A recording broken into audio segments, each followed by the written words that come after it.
want to see Eternals, and you didn't. Haven't seen it. You haven't seen it. It's a Marvel movie. I'm gonna give you the non-spoilery stuff first. Marvel movie. It is set after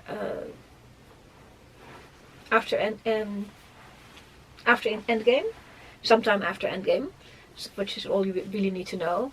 You don't need to watch many of the other ones. You don't need to rewatch any of the other ones to enjoy this one. It's sort of next to it, basically. There is a spoiler mentioned in the thing, so you should have watched Endgame, or you will get a spoiler, which is a shame. They shouldn't have included that, but okay, it's very throwaway in the movie. They could have left it out, but they wanted to have something to connect to the Marvelverse, because there's nothing else. Well, they probably assume everyone has seen it. Yeah, that's true, but okay. I always go to these movies if I don't have to do research, because if I don't have to see something beforehand or research from beforehand, I don't, because I don't want any spoilers. So I didn't know anything about this before I went, other than when it was set, because I was worried it might be set a little earlier or a little later. Especially earlier would have been a problem. It tells the story of the Eternals who have arrived on the Earth 7,000 years ago. And now we're getting into the spoilery bit, because that's the opening first thing, and now gets to the rest of it. They arrive in Mesopotamia to a couple of herdsmen, and they're in full alien regalia. They look human, and then we have a couple of women, a couple of men, a very young woman, and a teen, basically, as well. Lots of diversity, which is good. And you almost immediately run into the problem of this movie, is ensemble cast gets dumped, and we basically have to learn these people. They start by highlighting I forgot her name already. I'm not good at names, so Cersei and Icarus. Yeah, Cersei and Icarus. Athena, Ajax. Yeah, Cersei gets highlighted. They open with a scene of her in modern days. There's a nice chappie around her, and she's teaching at some school.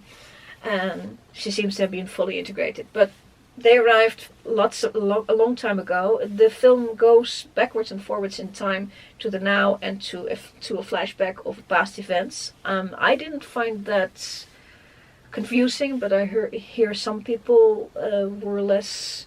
They were complaining that it was fragmentary, possibly because of that. I didn't feel that.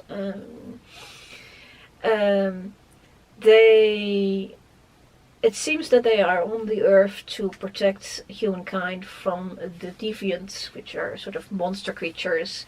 That whenever the monster creature shows up, one of these Eternals will come and slay the monster.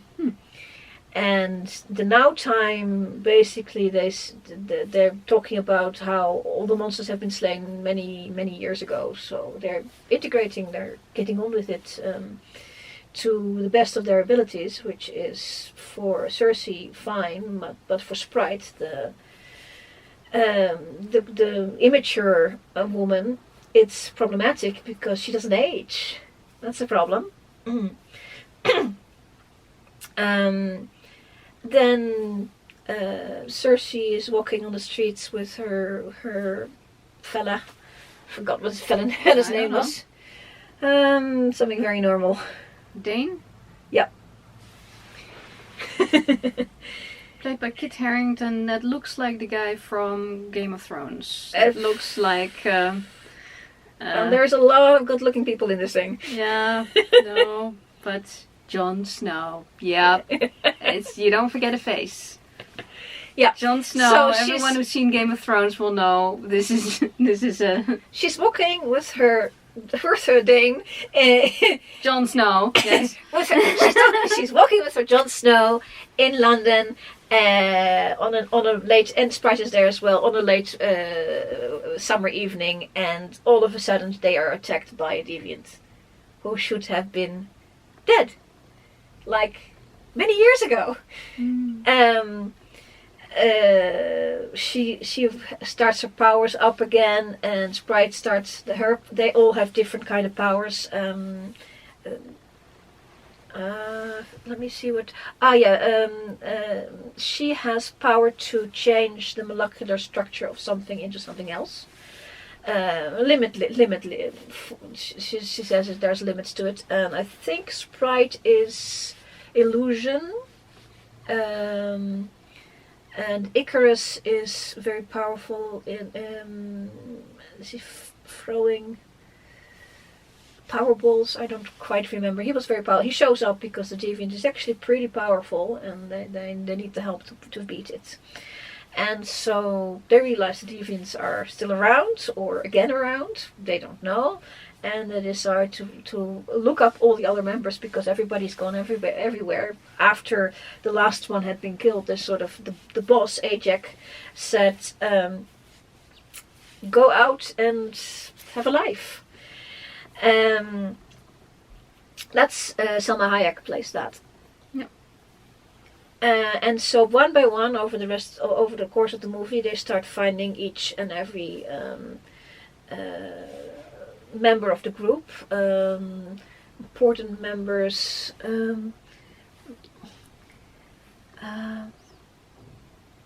Kingo.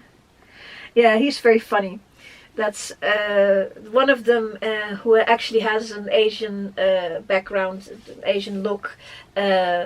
Is actually now is an actor in Bollywood, doing a Bollywood film. So they come and pick him up on his sets. That was very funny.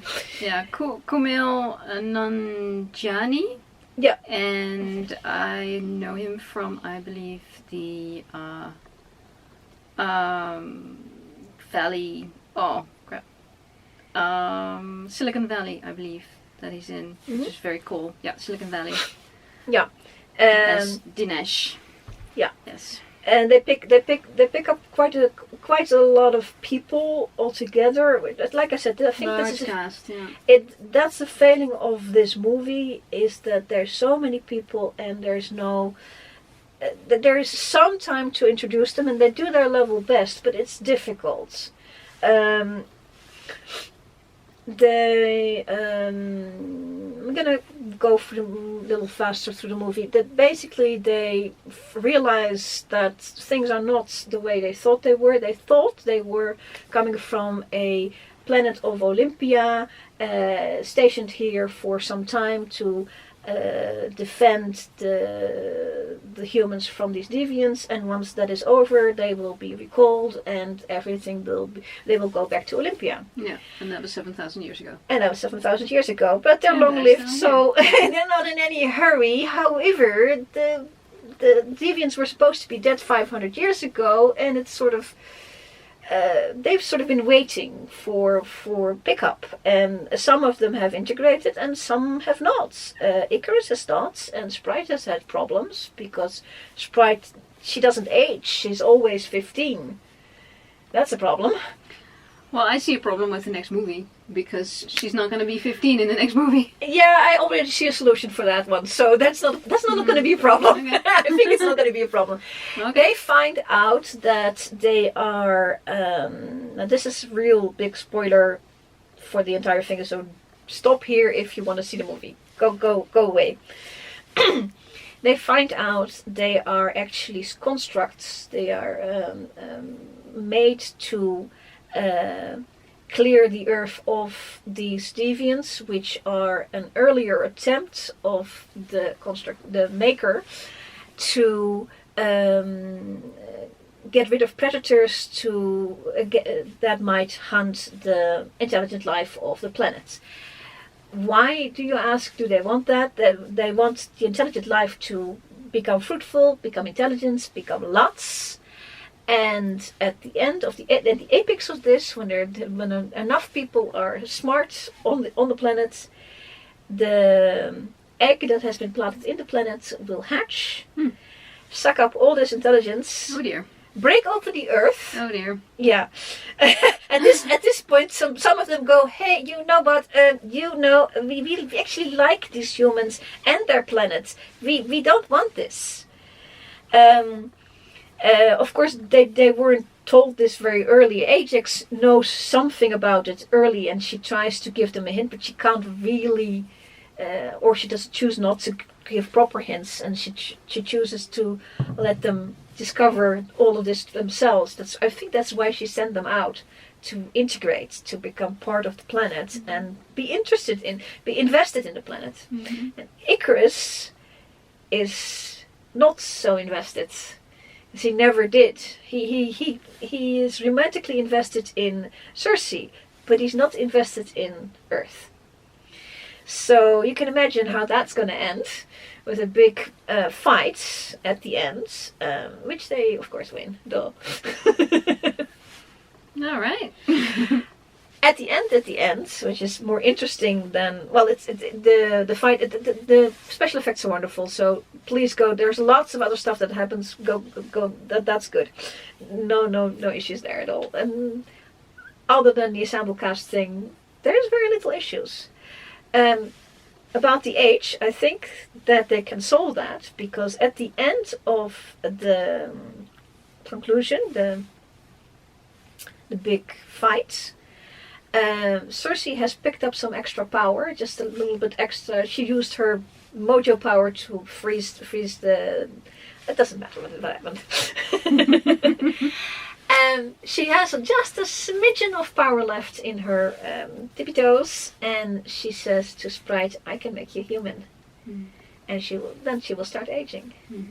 Of course, when the next movie happens, there will be because they killed off the egg, they pissed off the big bad, and now the big bad is going to shake them up a little bit, which they already started that in the movie as a sort of an end openness. When they pick up the next movie, I'm sure there's some way to make Sprite an eternal again, and then she can be a little older, because the actress can be older. And then you're gonna have to keep doing that. No. If she's like 20, you call her 20, and then let her be look like that for a while. That can work. That's no problem. Yep. The problem with the movie is, and I think they actually did very well, even because of the fact they have so many. Basically, they have 8 main characters, of which they only really look at 5, and then look at 1 or 2 closer up. They have the bad guys are pretty faceless, so you don't have to really do much with the bad guy. And the big bad, it comes very, very late, so you don't have to do very much with him either. I think the problem that people are complaining is about that it's not as good as Endgame. Yeah, exactly. Or as the first Avengers movie. The first Avengers movie had like of the 6 main characters, 4 of them had their own movie. One of them had two more movies of his own. Well, that's what I was thinking when you were talking about how large the cast is and that they're all interesting. So why not do a movie dedicated on at least 3 or 5 of these characters before you start doing an ensemble? Because this group, and I looked it up afterwards, this group is always an ensemble. They don't have any backstories. No origin stories that are different from each other. Yeah. Exactly, because they are created at one point. Well, then for the mission. You're going to, this one focuses on Circe, and the next one will focus on the next. Yeah, the person. next one. Well, then one of the people that is in there is Angelina Jolie plays Thena, not Athena, but Tina. And she had a moderate role in this one, but it looks like with the way they set up the next part is that she's could be one of the main people in that, and I think that's a good use of her to give her the next, if they're going to make that, but let's hope so. You have to give this a chance. You can't just put in ensemble, add some water, shake, success to 10 out of 10. You know, that's not going to happen. And I hope Marvel knows that, and the higher ups know that it needs a little time and it needs more movies. Yeah. I think they did a lot with the limitations they had, and the things like the production and the special effects and the music. That's all great. I don't even expect anything else anymore. But that's your usual awesome standard. And telling the story almost out of sequence. That they basically the main story. Sometimes you want to do that because you don't want to make it. You don't want to bore the audience. Well, also because it's so many. Some of these sequences are so long ago, and the main story I think is like 1 or 2 days. It happens all within 48 hours of time span. And when the first deviant shows up until the main battle is like not much longer than that. I mean, they zip all over the earth, so you can't tell by the sun. I mean, they're in London one moment, and then they're in Mexico the next, and then they're somewhere in the South Sea. After that, I mean, that's the thing. Nice. Yeah, I think it's sort of a fantasy sci-fi. It's a sort of they because they are construct, they are not magical. They have sci-fi kind of powers. Yeah, to me that's science fiction. It's science fiction kind of like powers. Superman to me is science fiction because he comes from an alien world and he gets here by spaceship. Yeah. The fact that he has superpowers comes from the fact that he is from a different world and that his body chemistry is literally different. And so that to me is still science fiction and not fantasy. Yeah, and these people get their power from being robots, from being androids. Mm-hmm. They have all been pre-programmed with power, but they were actually pre-programmed not to level up or become too smart, because that's what happened to the previous creatures. They became too smart and they became those deviants. Is the theory. So they were that's why they needed a full 7,000 years for development that a human would get in a human lifetime. Because they were presupposed against development. The artificial intelligences of Blade Runner would have killed for that. No, they were very, very much smarter than these. Oh. They need a lot more time. Oh. Goodness. And actually, the Ajax character, because they every time they are reincarnated, they get 0 of their previous memories. Athena gets flashes that make her crazy, so that's not helpful. But Ajax, the strong implication is that she did remember, either deliberately or not, because she was the leader, so maybe the big bad wanted her to remember so she could learn, she could guide better. But she's dead for most of the movie, so that's not very useful. They are not, in a way, they are not the smartest people around. They need their time to learn. And it's difficult.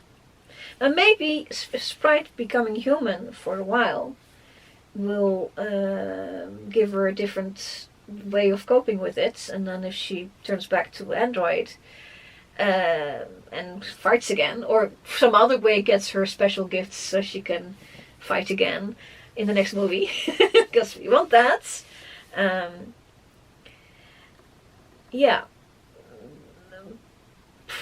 One problematic thing that I think was there is that they killed off quite a few of the Eternals, of the original set, and I don't think I think if they don't show up in the right place at the right time, they don't get to reincarnate. So if they are dead, they can't reincarnate.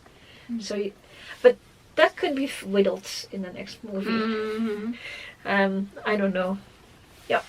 Anyway, that was my opinion on that movie, and I liked it. Yeah, I like it for what it is. So, okay, you want to do an outro of some sort? If you like this, like and subscribe. See you later.